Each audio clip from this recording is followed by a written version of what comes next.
A night to remember. This is the focus group.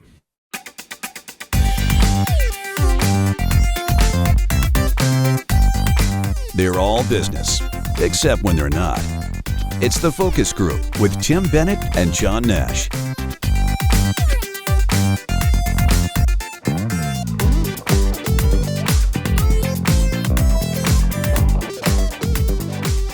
Welcome to the Focus Group. John Nash here with my good friend and co-host Tim Bennett. FocusGroupRadio.com is the website where you can learn about us, including our Tuesday companion podcast called TFG Unbuttoned. It's about 20 minutes long, 3 stories. If you are subscribing via your audio feed of choice, it will drop in there. And if you want to watch the Focus Group as a video, that drops on Wednesdays at 1 p.m. Eastern Standard Time. And, of course, that also pops into your video feed as well. I want to thank our partner here, Deep Discount. They've been with us for a long time, and we're happy to have them on board. And we're going to go down the rabbit hole with them a little later in the broadcast. And later, for Shop Talk, we're going to be welcoming Kevin Downey. Kevin is the owner of a boutique agency that specializes in helping brands and companies with B2B marketing. A lot of it is email marketing. It was a very fascinating conversation. We did record it a few days ago. So when we get to Shop Talk, you'll be meeting Kevin Downey. But for the starters, I kicked off the show with A Night to Remember because that was one of my favorite books as a kid. And it was one of the most historically accurate versions of the sinking of the Titanic, which was then made into a movie later on. And I somehow felt that A Night to Remember seemed fitting. Right? The Titanic sank, our dreams sank. So you're weaving. Yeah. I'm going to bring it all home now because in 2016, Tim and I also recorded our show the day after Hillary Clinton lost to Donald Trump. And in fact, we were sitting in a diner. What was it? TikTok, Tim, right? Because it was TikTok part of that diner, right? The hotel that she gave her concession speech at. And the mood was very weird. I'll say that. And it's, I think... Well, you're forgetting the worst part about that 2016 is you and I walked into a hornet's nest. We went into the studio, which happened the show before us had the Proud Boys on, which we had no idea who they were. Nope. And the head of the Proud Boys sitting there, Gavin McGinnis, and they were drinking and high-fiving and hooting and hollering. And you and I, they could have taken a picture of you and I walking into that studio. Shell-shocked. Right. Because how could Hillary have lost? And I think many of us that live in the blue bubble, I'll call it, you can look to hindsight and find all kinds of flaws. 2020, Tim, right? Right. Yeah. You can find all kinds of flaws and warnings, and they were missed. And the Democrats have a branding problem at this point, and they're going to have to figure out what they're going to do.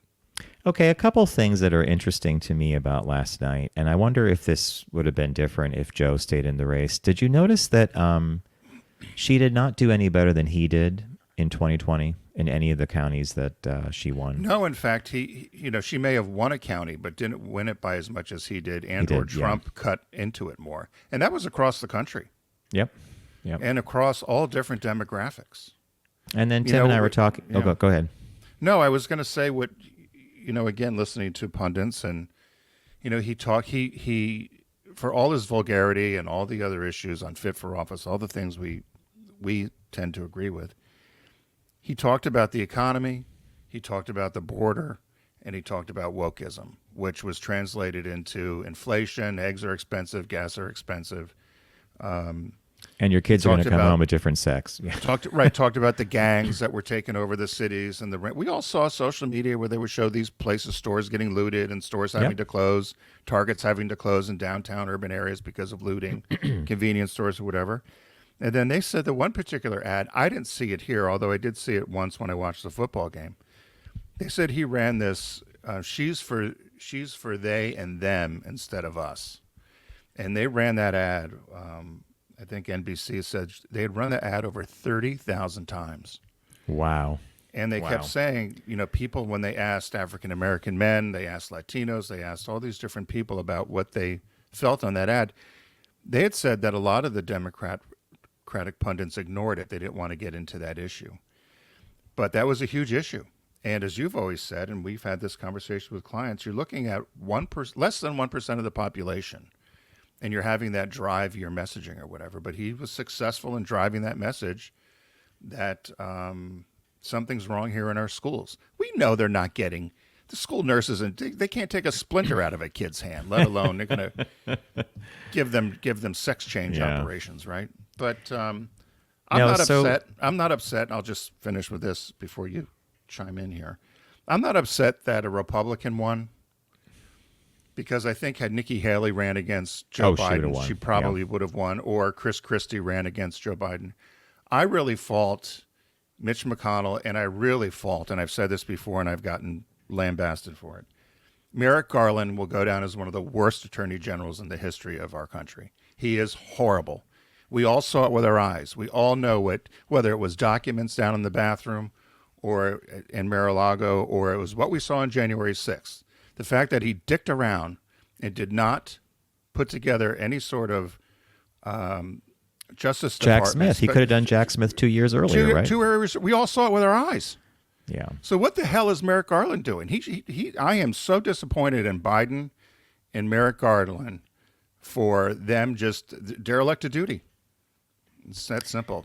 So yeah, we get what we elected, right, John? Or we get the government we elected, what we deserve. You know, the Axios article that I read had some data that I found sort of fascinating. They looked at a couple of different voting blocks, and Harris won 54% of women. Biden took 57 4 years ago.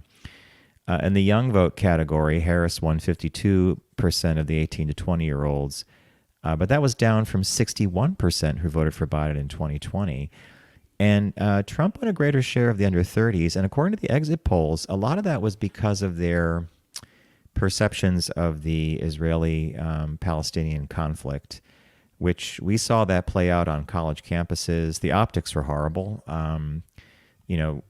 And I don't even know how anybody could have navigated this any better, because they are our ally in the Middle East. They're one of the only democracies there. You know, they started it with the coming across the border and abducting hostages and killing people. And yet this played out so weirdly in our political thing. And then the other one was with men. So a lot of people are coming out this morning saying, well, I guess we live in a misogynistic, racist country. But I think, Tim, you kind of nailed it. It's the James Carville thing. It's the economy, stupid. Inflation may be down to 2.1%, but that doesn't mean that prices hadn't already gone up 16 to 18 to 20% before that, and things are very expensive.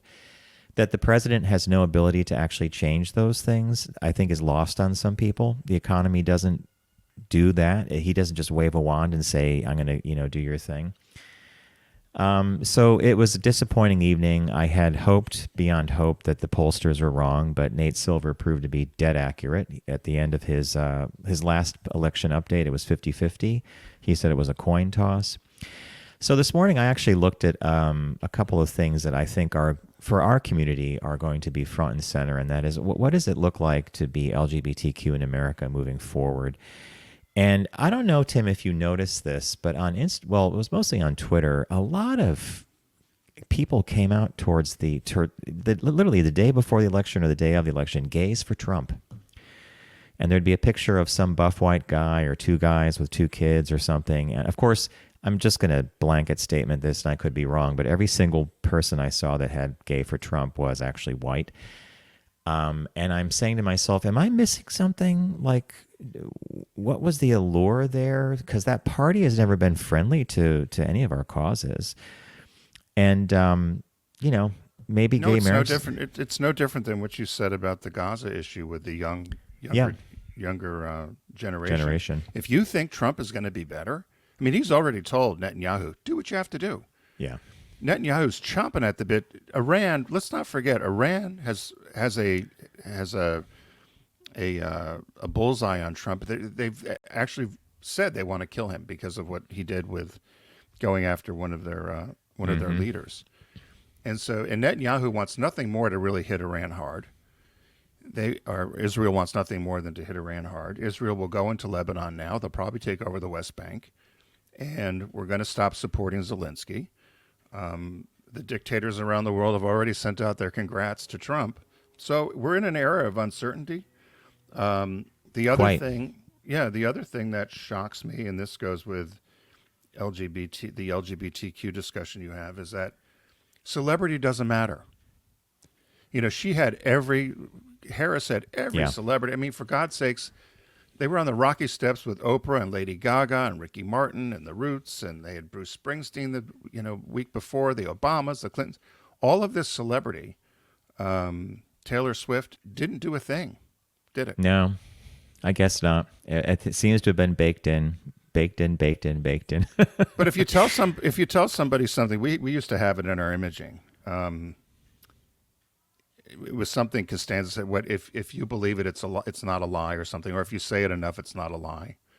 And it's what Trump did about the economy. Yes, inflation's going down, but he kept hammering the economy, and it's what you said earlier about Carville.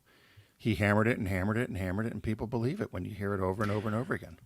Well, people are experiencing it if they can't buy a home, or if your grocery bill's permanently gone up by a certain amount of money. But again, that the nuance of all this is lost, and it comes down to these cudgels, right? These like hammers, like boom, boom, boom. Here it is. So I looked up what cases, and I hope I'm accurate on this, are currently on the Supreme Court docket for 2024 into 2025. And the first one is U.S. versus Tennessee. And this case challenges Tennessee's ban on gender-affirming medical care for minors, a law that prohibits treatments like puberty blockers and hormone therapy for transgender youth. Tennessee is one of 20 states that has such a ban either in place or on the books or going in to be in place. And the Biden administration argues the ban constitutes unconstitutional discrimination. So the summary here is that the court's ruling could set a precedent affecting similar laws across the country.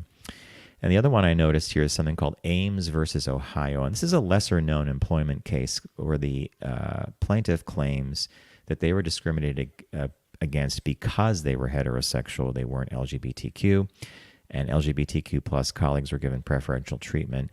And a decision in this case could refine how anti-discrimination laws in general are interpreted. And we know what the company Supreme was that? The Advocate? I mean, I have no idea. I have to look into that further. And then I saw a couple other ones, and I'm not sure they're 100%. So it's there was one here called Kalarchik versus Montana. This case challenges Montana's law that prevents a transgendered again. Aubrey McMahon versus World Vision. This is an employee who was fired because they refused to sign a statement opposing same-sex marriage. So there's a bunch of things floating around. Nothing at the moment that I'm looking at looks like it's going to challenge gay marriage, but we all know from Samuel Alito's decision in Dobbs that that Clarence Thomas's comments to Alito's decision in Dobbs that, marriage can come up there. Or maybe the Republicans just decide to leave it alone. After all, there's gays for Trump, right? I don't think know. they will. He's going to put 2 more Supreme Justices on the bench. Yep. They already know that. And so he's essentially then put 5 of the 9 on there. And it'll change the world for the rest of our lives. Yes. And what that means, I don't know, but what it means for a younger generation. This is why I find it a little bit shocking when you look at some of the exit polls, because, these college students that have the $200,000, $400,000 in debt that the Democrats are trying to figure out how to help them with. The Republicans have no interest in helping you pay your student loans or your school loans or any of that sort of stuff. Now, I don't necessarily disagree with that. I think if you made the deal that that's what you were going to do, and you and I had to make a decision about where we were going to college based on what we could afford. Yeah, because we put ourselves through school.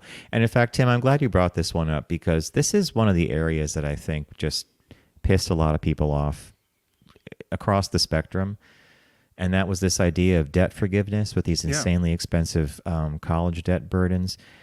My brother-in-law talks about it, and not in a good way, because, obviously, he and my sister worked to get the girls through school the whole bit, and they're still paying off stuff. So that one just rang as kind of so there's been a lot of, as you said earlier, Merrick Garland should have done what they did in Brazil. After the Javier Bolsonaro, was it right, Bolsonaro? Within months. Well, it wasn't months, Tim. It was weeks. Weeks, the courts and the police began rounding up everybody who did the rioting, but I'm not sure that we're in a bubble. I just don't know that the America that we have right now is similar to the one we grew up in, where it's about principle and character.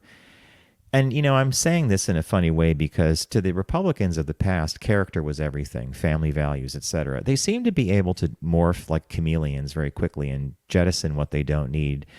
And I will say, if Trump has anything going for him, it's his insanely good finger on the pulse of what's going to trigger people. Right? I mean, you nailed it. He picked the three things and he drove it home. Over and over again, whether it was totally factual or not, that's what he banged the drum on. And I watched all his rallies to see. And he opened up, every rally was opened up the same. Are you better off now than you were 4 years ago? And then he went right down the expense of eggs, the expense of gas, totally misled about EV cars. I mean, it was so off base with fact, but went down that road with gasoline and then hit the border and how Venezuela's emptying out their prisons and Cuba's empty.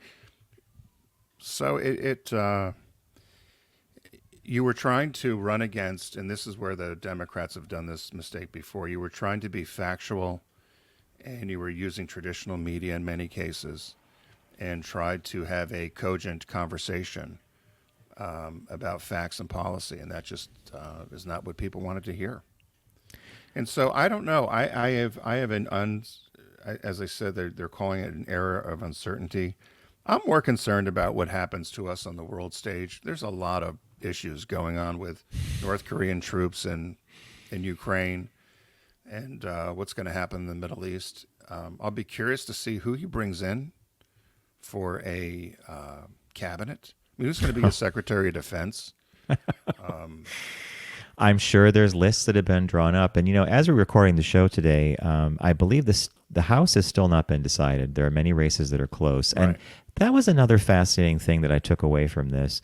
In many of the House races that are close, where a Democrat is either going to flip a seat or keep it, those same states went for Trump by much broader margins. So there are people that were splitting their ballot, right? They were voting for him as president, and they were clearly voting for the Democrat, or in some cases, to be the rep or the senator. And that just tells me again that there's something about him and the braggadocio and the bravado and the whole bit that people love. And it's a performance.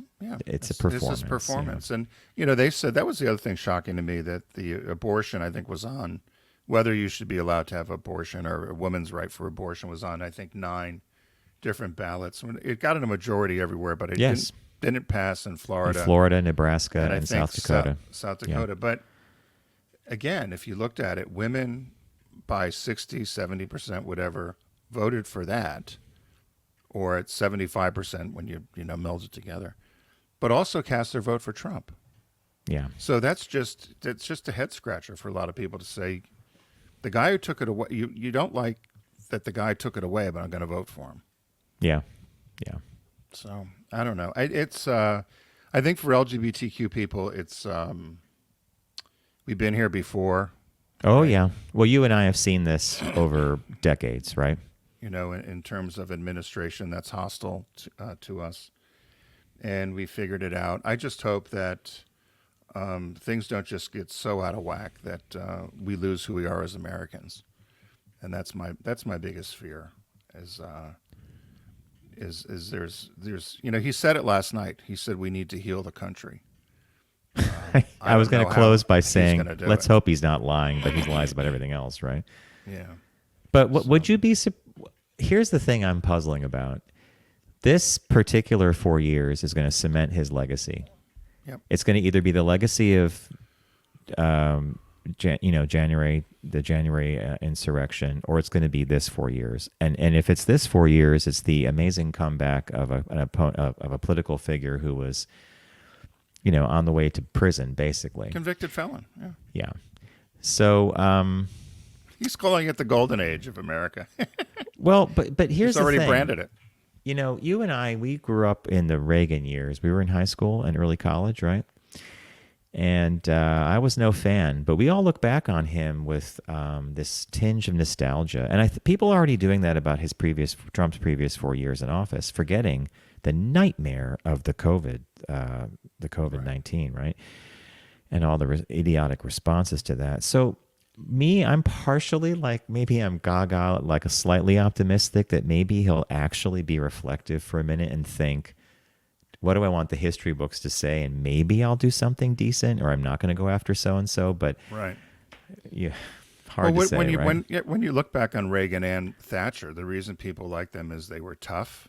They spoke their minds. They spoke in plain English, and they were fighting the Russians. Yeah. And that's the only part that I'm leery more internationally as to what Putin has on him, or what's going on with Putin and Musk and the guy in Hungary, or Viktor Orban, who already sent congratulations. And yeah, so that's going to be the real tell. Does he now does Trump just get rid of, because they said he stopped talking about tariffs already. He stopped some of the other stuff that he was running on already. He's kind of couched that behind, but we'll see what happens. But it's going to be a rough ride either way, I'm guessing. It's going to be a ride. I think it's going to be rough. We survived the last 4 by the skin of our teeth. Maybe we'll survive this. Let's see. Did you say the stock market's going to go up? The market, when I checked this morning, was going to be boffo. Yeah. The S&P was up by 120 points or something like that. And this is all pre-market future. Right. All right, here we go. The S&P at this moment in time at 10:40 on Wednesday morning is up 105 points, which is 1.82%. The Dow Industrial Average is up 1,296 points. And it's a 4% increase as Trump defeats Harris. So this is one of these things my broker talked to me about the other day. Like, the financial markets look at all this differently than we do. There's no emotion in this. It's like, who's going to be good for regulations? So if you have a Republican House, Senate, and White House, it favors U.S. equities. If you have a divided Congress, it favors international equities. I mean, it was like, I'm hearing this thinking, well, what about everything else? But again, the money guys just are looking at where things are going to go, what contracts are going to happen, what regulations are getting cut. So, if you have a portfolio, here's a plus for you. You might want to cash a little bit out today, because I don't know how long it stays up. Yeah. Wow. All right, so we're disappointed, but we are Americans. We voted, and I was happy to do so early. And once I cast my vote, I'm like, I've done my bit, right? Yeah, I've done my bit for king and country. So there you go. All right, we're going to move on, folks. And on a more lighthearted note, we want to say that Deep Discount is a partner of ours here on the Focus Group. They've been with us for quite some time. You get there by going to focusgroupradio.com and clicking on the Deep Discount logo. They have a winter sale in progress. And, when I saw the winter sale, I'm like, winter? And though the temperatures have been kind of freakishly mild, we are edging into winter. So, seeing snowflakes and snowmen is, kind of makes a lot of sense. So I love what you picked, Tim. Let us know. So I picked, I'm going to make America great again. And so I picked what is Holiday TV Classics, 49 episodes. And I just couldn't believe this existed. It's under $10 on DVD. And it's celebrate the season with your favorite TV stars and shows. 49 episodes of holiday-themed programming from some of your favorite classic television shows. You'll truly enjoy the holidays with the likes of Jack Benny, Liberace, Betty White, Ozzie and Harriet, Raymond Burr, etc. And it goes through the list of things. So there's the George Burns and Gracie Allen Christmas special. Dragnet has one. The Beverly Hills. Wait. Dragnet has a Christmas special? Dragnet. It's called The Big Little Jesus. And then there's one called The Big New Year. And then there's one called The Big 22 Rifle for Christmas. Tim, what was the Dragnet? Has a Christmas special. What was the Dragnet line they used to use? Just the facts, ma'am, or something like that? Just the facts. Beverly Is there Hills. Hawaii 5-0? Did you say Hawaii 5-0 or no? No, I haven't seen that one yet. Petticoat Junction. The Colgate Comedy Christmas Hour, 1952. You can only imagine. Sherlock Holmes: The Case of the Missing Christmas Pudding. And then the Liberace Christmas and Thanksgiving show. I wonder if Bob has those. That would be kind of, yeah. Yeah, so they go on the Red Skelton show. There's a Ray Bolger show. I mean, there's a whole bunch of these things that I've never seen. And so I thought it was great that they put them all together in one package. It originally came out in 2008. But as I said, you can get it on DVD for $8.97. Tim, I love that price. Deep discount. And this is the kind of thing you could put on and have playing in the background. Just have it going. Or just watch, yeah. Yeah, if you have a holiday party, people over, you just pop it in. Mm-hmm. Like I would say put on the Pee-wee Christmas special and have that on looping. Oh, my God, that's the best. Classic. I couldn't be any different in my picks. I love what you picked, by the way. And for $8.97, it's. I think I'm going to pick it up just to have some of those Dragnet Christmas special, just that alone, right? So there is a studio that you could shop on deep discount by studio, and I clicked on Powerhouse for some reason, and up came a movie I had not heard of before, and it's called Hoffman, and it stars one of my favorite actors, Peter Sellers. And the description reads like this: one of the most unsettling films in the Peter Sellers canon, Hoffman sees the actor in a sinister starring role as a bachelor who obsesses over his secretary, Miss Smith. Hoffman discovers Miss Smith's boyfriend has been fiddling with the books at work and blackmails her into spending a weekend with him.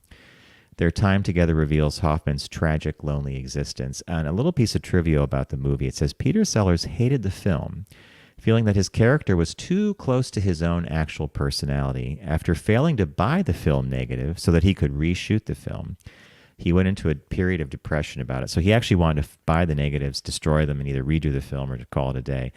Meanwhile, though, a review that I read says 2 words I can think of to describe Hoffman are absorbing and heartwarming. I don't know how you square all this up. Like Peter Sellers hated it. But I'm a fan, and it's from this cool studio called Powerhouse Films. And it's 2234 as a Blu-ray. And I did watch a trailer for it. And I do that because, Tim, once you started, hey, go on YouTube and check out a trailer. I was kind of intrigued, so I'm probably going to pick that up. And we do have a new release this week, and it's called It Ends With Us. Now, this movie, are you familiar with this film, Tim? No, I'm not. So it tells the story of Lily Bloom, and Lily Bloom was played in this film by Blake Lively, which I believe is Ryan Reynolds' wife. And this came out sort of around the time of Deadpool and Wolverine. So it's based on the global phenomenon of Colleen Hoover, and it tells her empowering story. It grapples with a poignant past. Lily embarks on a new life in Boston, embraces her artistry, and passionately pursues her dream of opening her own flower shop. A chance meeting with charming neurosurgeon Ryle Kincaid sparks an intense connection, but as the two fall deeply in love, Lily begins to see sides of Ryle that, maybe it's Riley, R-Y-L-E, that remind her of her dangerous father. So this movie came out to generally good reviews, but there was some blowback about Blake Lively. I don't remember what the exact kerfuffle was, but it was around the time of, so the husband and wife movies came out, Deadpool, Wolverine. But I'm going to see it. I definitely want to get a copy because I'm curious about it. So there you go. Right. That's the news. Thanks again to Deep Discount. As John mentioned, you can get there by going to our site, focusgroupradio.com. When you're there, you'll see the Deep Discount logo. And as we've noted, there's a site-wide winter sale going on right now. And I picked, getting ready for the holidays, Holiday TV Classics, 49 episodes. And John picked Peter Sellers' Hoffman. And the new release this week is It Ends With Us. And we want to thank Deep Discount again for being with us here on the Focus Group. They have been supportive of us, and we appreciate your support of them. We're going to take a quick break. When we come back, we've got a quick business birthday, and then we have a guest that's joining us, and named Kevin Downey, who John will intro after we do our business birthday. So stay with us.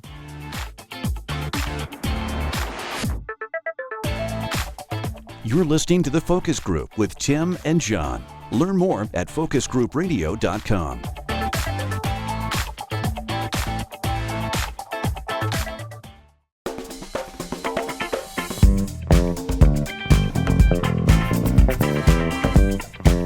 Now back to The Focus Group with Tim and John.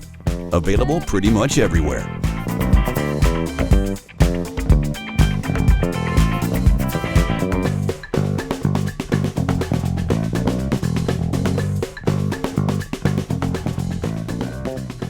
Welcome back to the Focus Group. John Nash with Tim Bennett. FocusGroupRadio.com is the site. You'll learn about us, all about us there, including our partner Deep Discount. And if you need to learn about what we recommended, just go back a little bit in the video or the podcast audio feed, and you will find our recommendations. So without further ado, the business birthday. Everyone does celebrity birthday greetings, but the Focus Group is the only show in the universe that celebrates business birthdays. So it's a short one this week, Mr. Nash. Born on November 6th, so 11/6, so born today in 1907, was Donald Lewis Hings, Hings. He's a British-Canadian inventor, originally born in England and grew up in British Columbia in Canada. He died at age 96 in 2004, and his claim to fame was he created a portable radio signaling system for an employer called CM&S, which he called a pack set, but it later became to go on to be known as the walkie-talkie. So this guy invented the walkie-talkie. He in 1939, he asked the company he was working for, CMS, if they would like to take a patent out on this work he was doing. And they said to him, we're a mining company. We're not interested. But if you want to go do the patent yourself, go ahead and do it. And so in 1939, he traveled down to Spokane, Washington from British Columbia, which was the nearest city where he could find a patent attorney. And he spent the day trying to explain this communications apparatus and didn't get anywhere with anybody, but was able to patent it. They said he got back to his hotel room and found out that Canada had just declared war against Germany. So he thought, well, maybe this pack set might be useful for the military. So he contacted the federal government in Canada, who in turn contacted the UK and the United States, and they provide this pack set or walkie-talkies to the armed forces for Canada, the UK, and the US. And they said it really on the battlefield helped save lives of untold thousands of Allied soldiers during the Second World War. So this really did change what was going on in the battlefield in terms of communication. They said over the years he ended up developing a number of different walkie-talkie type products and had 55 patents in Canada and the U.S. around the technology. He died in British Columbia in 2004, as I said, and was inducted to a number of telecommunications Hall of Fames and Inventor Hall of Fames, but something very simple as as people consider it, very simple as the walkie-talkie. But somebody had to do it, so Donald Hings did it. I want to thank Donald for transforming my childhood. Remember? It was the huge. 9-volt battery, Yeah. and I remember the antenna going up, and I just remember the game we played as kids is how far away Yep. could you get and still communicate via walkie-talkie? And it was some of the more expensive models were fairly good, but I had an inexpensive set, which still thoroughly entertained me as a child. Radio Shack. It was usually gold with some kind of dish. They were Radio Shack, yeah. And you didn't want the other person to hear because they might hear where you were if you were hiding. It's like, well, I'm around the corner, right? But you could hear. And then the B-52 successfully used it for their, on their one of their. Do you remember when you call my name? It could have been like it's the difference between two cans and a string. Like when you were on the corner in the back of your house and someone was on the side and you're playing we used to play nighttime hide and seek or something, and you could hear the button but you're kids and you love it. I loved when I got my pair. Oh my God, I loved the box that came, the phone, the two of them were laying, and there was the 9-volt battery that clipped in. So good business birthday. We want to thank him for that. When I was at Subaru, we still used walkie-talkies in the cars. In the building? No, we used them in the cars. So when you would go on these test drives with yeah. You could report back with journalists. So we'd all be in the cars and use walkie-talkies to communicate them. Wall Street Journal doesn't like the dashboard. Yeah. Slow down up there. Yeah. There's a hot dog stand on the right. We're stopping for lunch. Don't miss it. All right. As I promised at the top of the show or mentioned, we had a conversation about a week ago with Kevin M. Downey. He's a B2B sales and marketing executive with 25 plus years experience. He owns a boutique agency. You can get there by going to kevinmdowney.com. And I'll put that in the link for the video as well. And he is speaking to us, or he did speak to us about email marketing. It's something that all of us are familiar with because we get these emails, but how do you actually break through? How do you create a lead? And how do you stand out as a business through this marketing technique? So without further ado, I'm going to take us to our talk with Kevin Downey.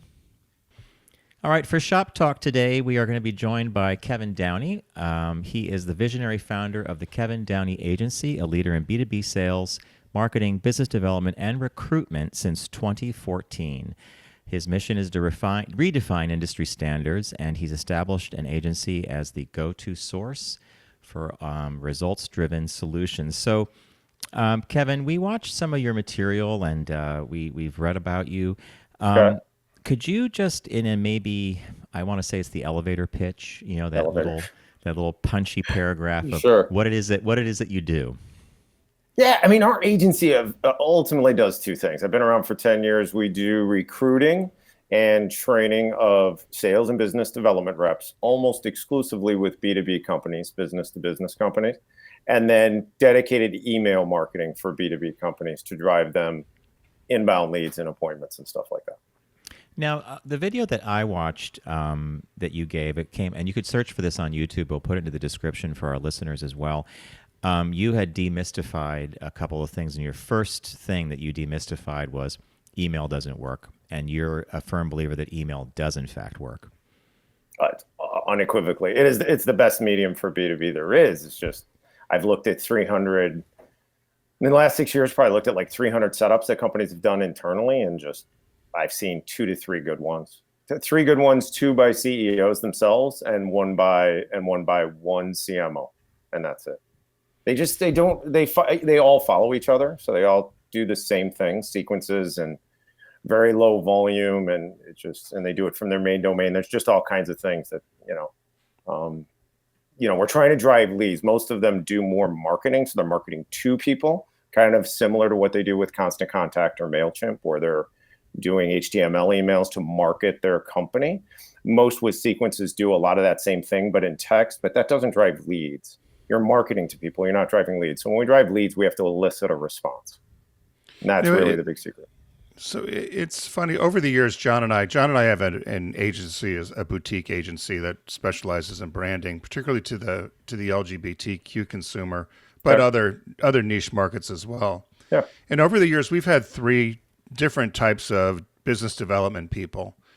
And they all said they struggled with trying to find the decision maker, or when it came to email, they felt that it was not all that effective. And so it was interesting when we got contacted by you to come on, because John and I both thought, what are we missing in terms of trying to find those decision makers, or trying to send in a cold email to somebody, and trying to find the right person that would have interest in our services.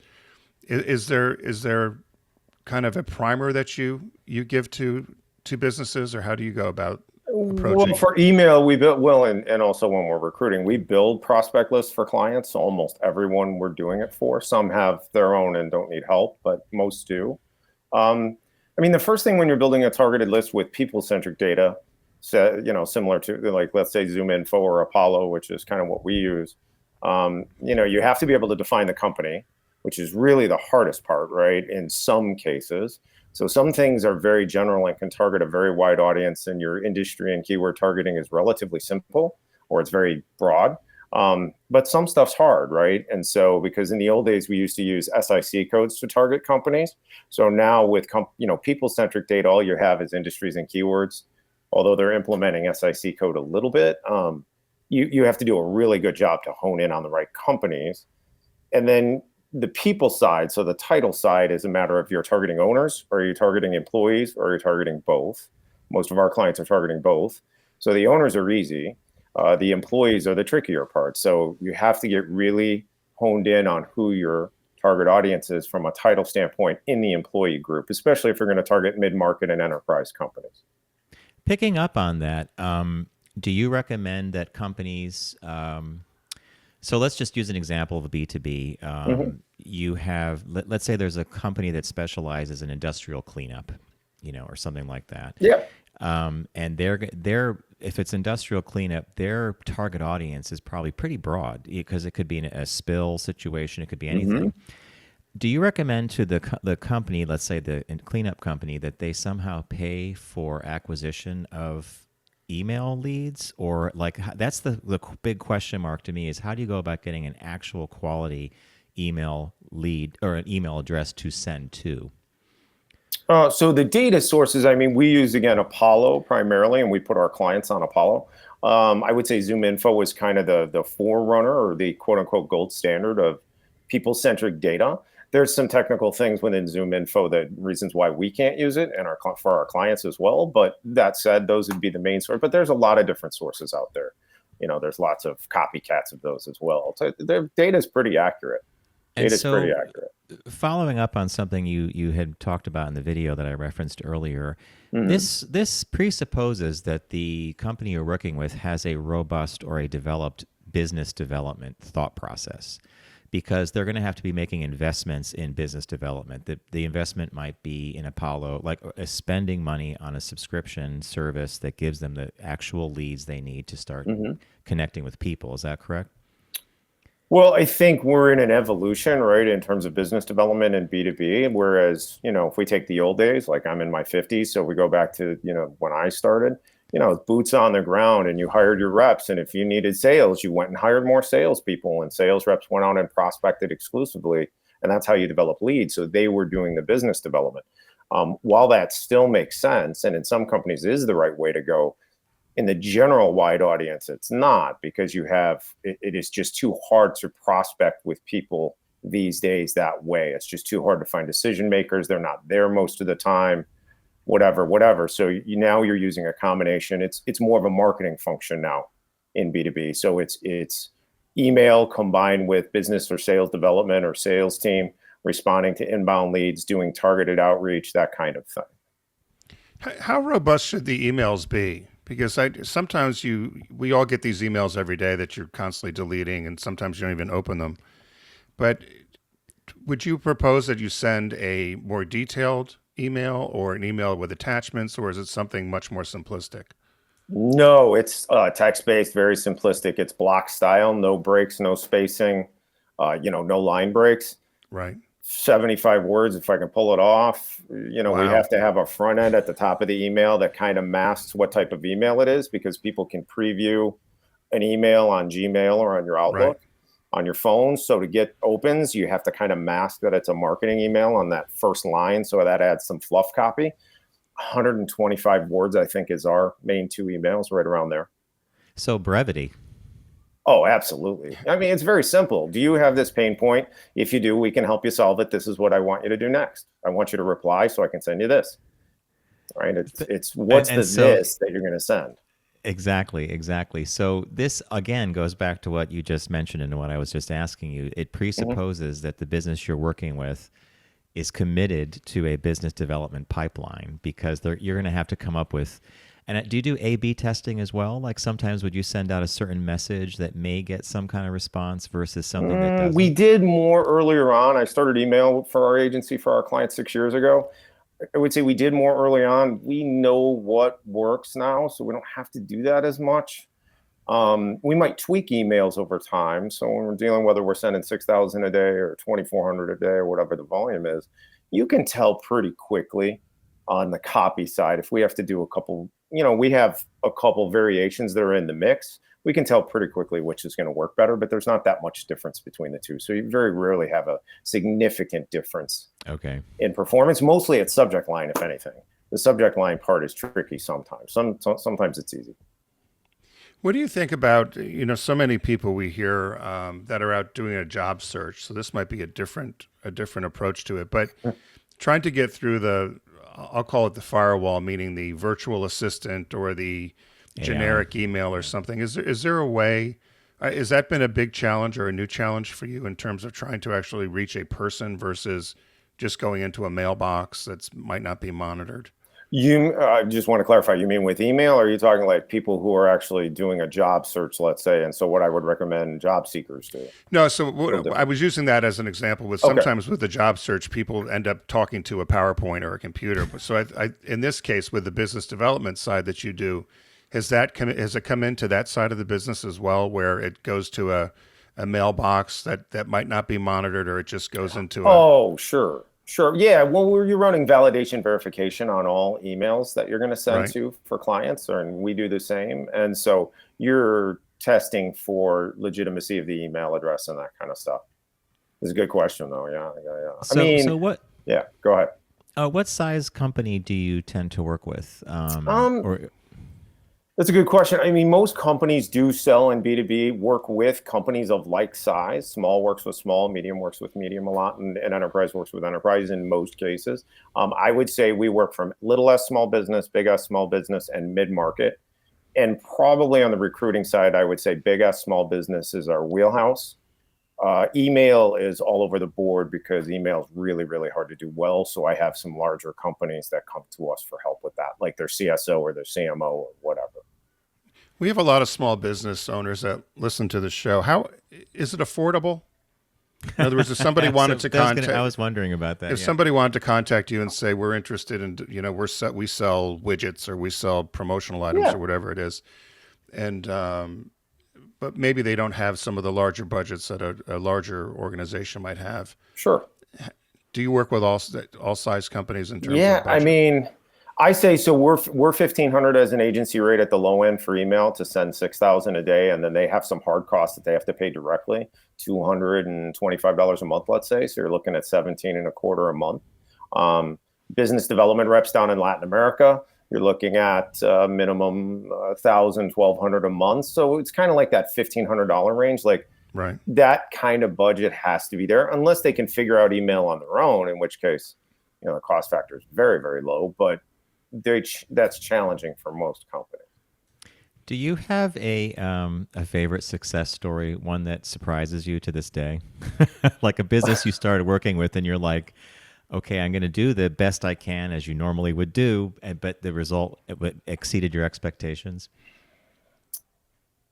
That's a really hard question. I would say, I think what's always exciting is when some of our clients with email, they have their business development team that do some really targeted outreach, but then they use email for what we call a bit of whale hunting. So in other words, I've got clients whose programs start at six figures. We have one that they start at 300 and some thousand in the video space, and they go up to 3 point something million a year with clients. So they're targeting just enterprise. BPO, we had, and those guys got a client, I think, right out of the gate, like month 2 on email. And then we had a big BPO that got a very big named insurance company as a client within a couple of months of email that was worth a 7-figure program for a outsourced customer service, client support kind of stuff in the United States.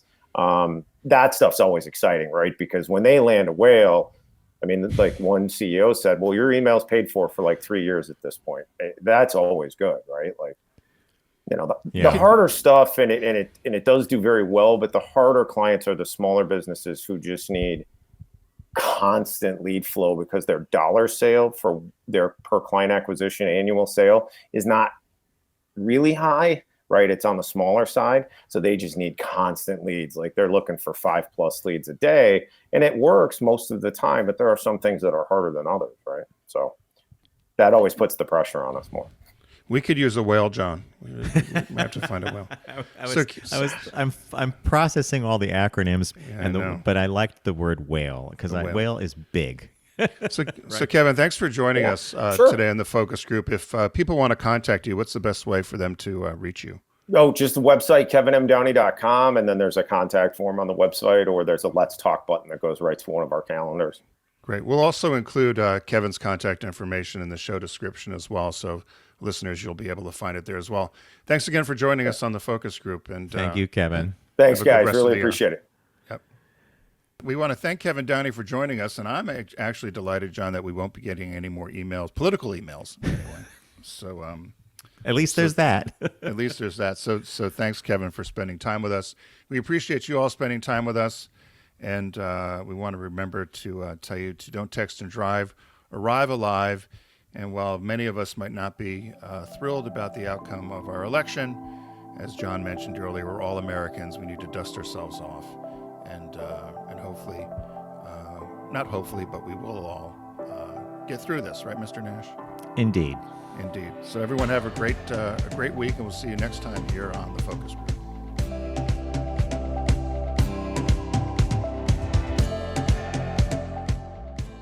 It's The Focus Group with Tim Bennett and John Nash. Accessible on all platforms. Subscribe, like, and rate us on your platform of choice. Learn more at focusgroupradio.com. That was a stunning focus group.